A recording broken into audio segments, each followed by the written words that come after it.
have a couple more questions. I've got to ask. This is the biggest question. I've been listening to you for years, and you've danced around this topic, and I've just decided I'm going to nail you on this. I've got to know.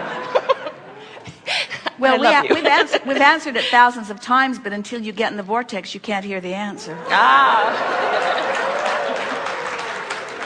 And you really should stop nailing people. Well, talking about Jesus.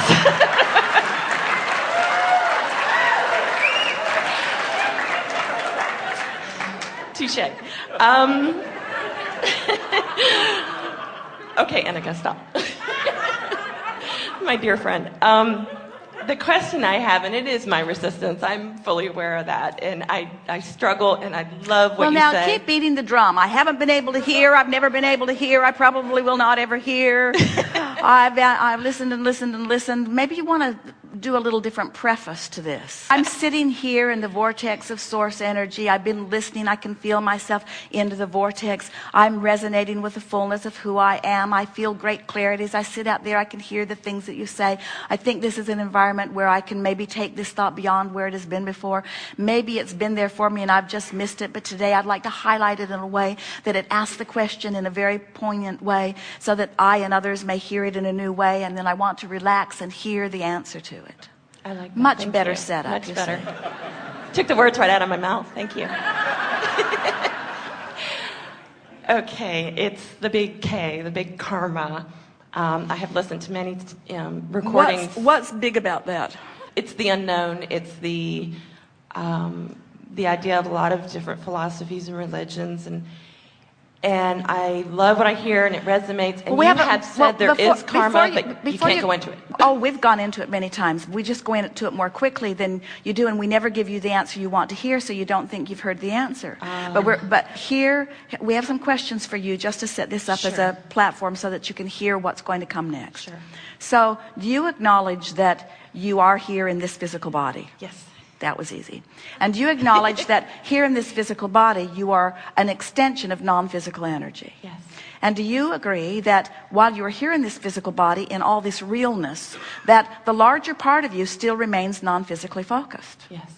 And do you acknowledge that the emotions you feel are the barometer of the way those two vibrational aspects are playing off of one another?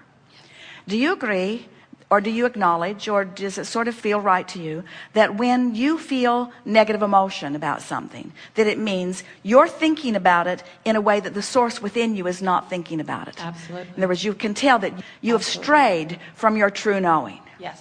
And the reason that you feel negative emotion then is because, as we said earlier, your inner being is not crawling out of the vortex to be with you. Your inner being is holding firm to who you have become and coaxing you into the vortex. And if there's going to be any alignment, you got to come in there and make the alignment. So, if your inner being will not join you in even one negative thought, what do you think the odds are that you'd been sent back into a lifetime to fix something that you screwed up last time? That was big.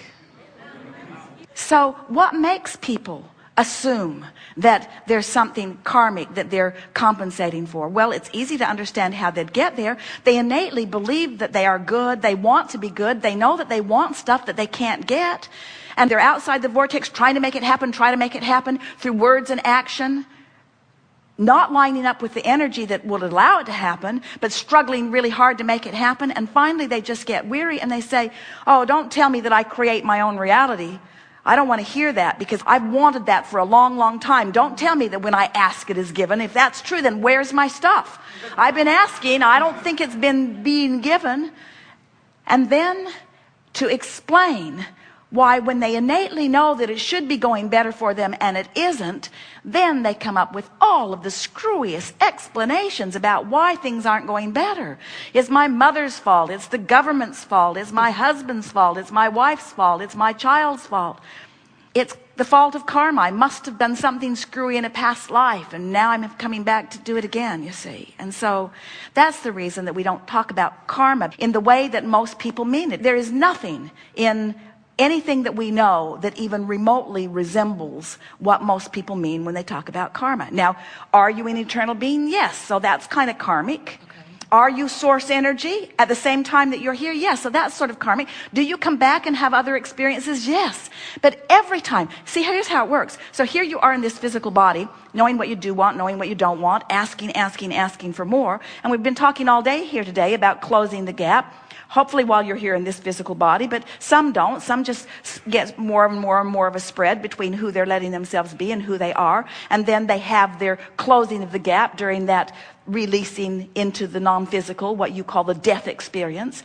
But once re-emerged back into non-physical, they now stand as the culmination of all that life has caused them to be. All that they were before they were in this body and all that they've been since.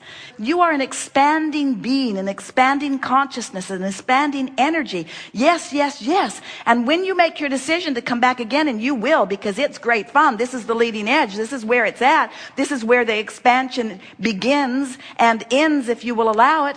You come from this framework of who you are. You, in this time-space reality, are putting all kinds of things into this vortex of creation that future generations will benefit from. But it doesn't need to only be future generations. You all could get into the vortex now if you would use the power of your mind to get in there, and you could benefit from it right here and now. But if you don't, it doesn't matter, because who you really are has become that, and when you reemerge into physical again, you will come from that vantage point. Haven't you noticed that about the children that are coming forth? Don't they just know stuff? Don't they know stuff? Esther visits with her grandchildren, and she can hardly believe that they know stuff she just learned from Abraham. I just learned that, and you were born knowing that? You see? I'm a youth minister. So I experience that every So is that helpful? In other words, if you want to call it karma, it doesn't matter what there is this eternal wheel of life that is spinning, and you will never be finished with your expansion, with your joyful expansion.